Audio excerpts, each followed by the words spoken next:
I'm pretty pleased with our effort. Like right there against the top team, take away the 2 minutes from like the 6 minute mark or the 5 minute mark to like the under four. Then it's different game, different the chance to win. We just didn't make those plays. We missed a shot. We gambled a little bit on defense, and Gilbert hit a three, and then we threw the ball away out of the post. So you can't afford to do that. Like down the stretch, you got to make plays. We didn't do it. And then it was a fiasco at the end again with the intentional foul, flagrant fouls. Like that was a joke. I watched that. We can't control someone that's just launching his body laterally, and then he falls bad. Well, I'm sorry you fell bad, but like you didn't jump straight up. So, but that stuff that's normal that happens or seems to happen to us quite a bit. But otherwise, proud if that's Iowa State played really hard. Got a lot of respect for their team and how they defended and. Just like even Jones, man, he was impressive. I mean, he was playing like a different game than everybody else was today. But not only his offense, like he was like face guarding us, denying us on defense, picking up full court. Like he was like played a complete game. Questions? How hard is it to necessarily run an offense without JQ inside and obviously having foul trouble just I mean, I don't think that was necessarily a major factor. I mean, fouls was an issue for sure. This was our largest free throw differential game of the season.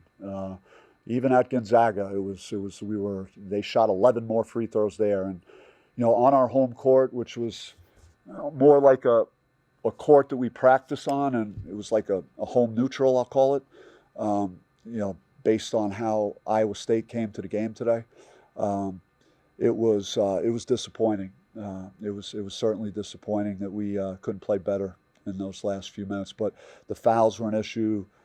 Certainly, Joe Son will gain a lot from this game, just not having played in a couple of weeks. And we traveling so much and playing so many games, so it's hard to get him the live practice reps. So he's going to have to do it here on the fly as we play games.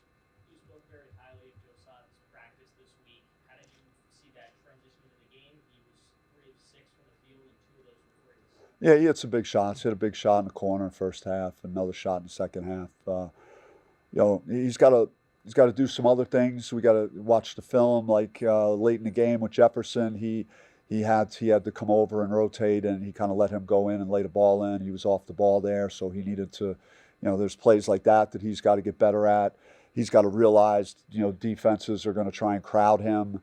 In space, so he's got to make decisions quicker to go or not to go, and not play with the basketball, 30 feet out. So there's some things that he'll benefit and learn from this too. You've been in low for a while.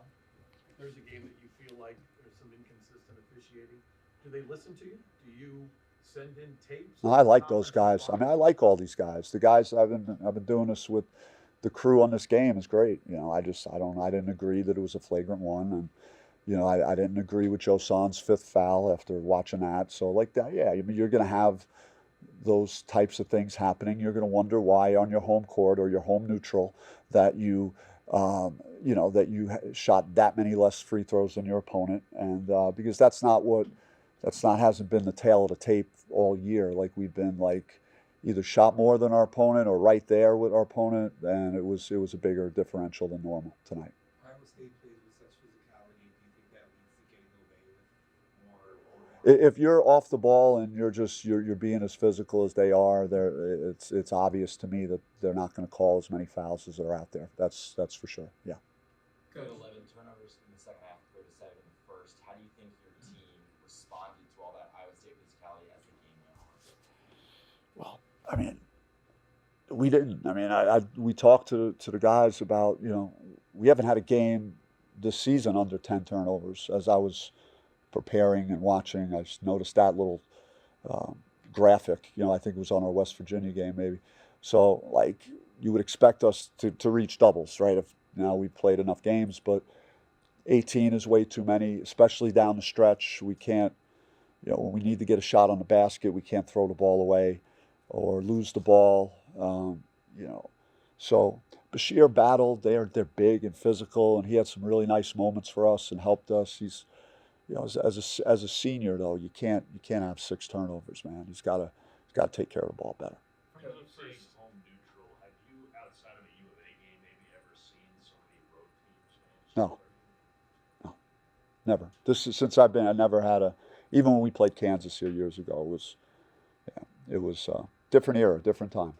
what do you make of the teeter-tat back and forth with the fans from Iowa State and then the Big 12 championship trophy from ASU fans and the football players kind of showing that around tonight? I'm happy for them. I love that they could be celebrated. Let's celebrate greatness. What they did this year was off the chain in terms of just energizing everybody and getting people excited again about the program. And they're the front door of the whole department, and the whole university, and they represented us unbelievably. The character, yeah, the individual players like Scattaboo and these guys are legendary now for what they achieved. So I'm glad that they could be here and enjoy it. from the You first, talk about coming out fast, but defensively in the first half, it just seemed like things were going well. How did you feel? What were you seeing on the floor? It seemed like you were getting a lot of challenges on their shots. I thought we guarded well, and happy to have 40. At halftime, we couldn't put 2 of those halves together again, and so that was unfortunate offensively. But yeah, I mean, I think they were 15 to 18 from the foul line in the second half. So certainly they got a good chunk of points, getting themselves to the free throw line. What about Sean Phillips? Unbelievable, great for Sean. Yeah, bright spot for sure. Bright spot. You lose a game like this, you give it everything you got, and you're right there to do it. Top team in your building, and trying to find some type of bright spot in the darkness, and Sean was definitely that, man. His block at the end of the first half, his rebounding, his just presence out there in the paint is fantastic. His attitude, everything with his teammates, how he interacted with everybody today took a big step today. Hopefully, we keep taking steps with Sean because he's got great upside if he just stays focused and we keep him going in the right direction. Do you think over the last 5 or 6 days they've kind of sent a new message to teams in the conference after having that 4-game losing streak? Beating West Virginia. I mean, I don't think we're sending anybody a message right now. Like we're 2-6, like in the league, so it's it's results business. We're not getting results. I will say that I don't think they thought it was easy or sweet, here until they broke it open at the 5-minute mark in the game, and they've won a lot of games and they're used to winning, and that's what teams that know how to win do. They step up in those moments, and they did. So I give them credit for that. We've also been very competitive. So yeah, I mean Baylor probably didn't think it was easy to win in overtime, and Cincinnati, I thought we played pretty well there, minus the turnovers, and played very well at West Virginia. So we're starting to figure some things out, but ultimately you got to win, and if you're there's no moral victories. So. Yeah, he's got he left practice on Thursday and took a bad step and didn't want to go over a lot with you guys yesterday because I wasn't really sure. He didn't practice yesterday, but I mean he just he manned up and played, and we talked with his family about playing even though he was injured, and he did, and he just didn't have the same explosiveness that he normally would have. So he's going to get like checked, with a thorough evaluation to make sure that we aren't missing anything. But yeah, that kid he's a warrior and he wants to play, and he played through it. But all these games are hard, and the win on the road is hard, and the travel is hard, and getting these guys on the practice floor, and after they've been we get in at 5 a.m. on Thursday, and it's not easy sledding on Wednesday, and then to have them back on the practice floor Thursday, and then Jaden takes a bad step in that practice. It just it hurts, but that's our new world we're in, and we got to get used to it. Couple more. Are you looking forward to a little bit lighter travel schedule this week? A trip you already know with Colorado and then home next Saturday? I mean, I'm looking at Colorado, and my main thing is, hey, fellas, I don't know what Colorado's doing today, but they're going to be desperate, and we have to be desperate again, just like we were prior to West Virginia. And I felt like we were that way today. Like we came in here to win, and we played a winning game for like 35 minutes, and we had a meltdown for about 2 minutes, and it cost us. But yeah, I mean, it's nice, but that game is on Tuesday again. So here we go, two days, and we got to get back out on the road again. Thank you, guys.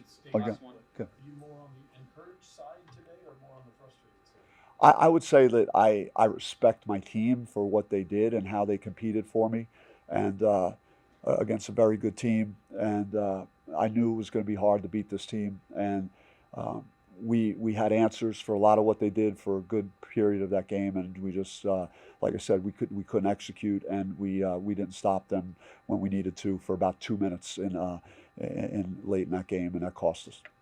Thank you.